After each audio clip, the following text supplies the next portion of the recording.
Kids Kitchen.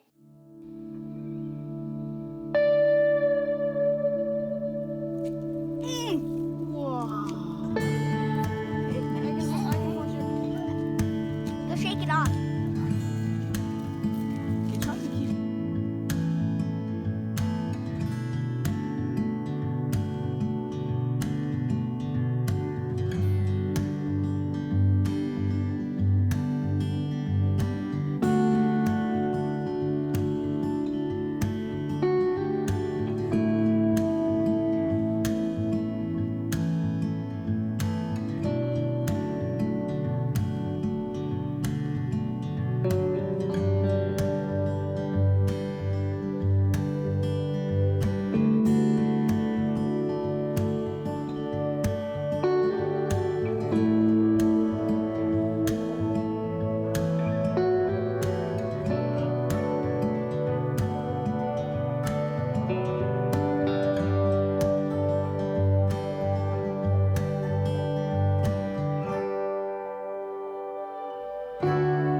Thank you for watching. See you next time. See you next time. See you next time.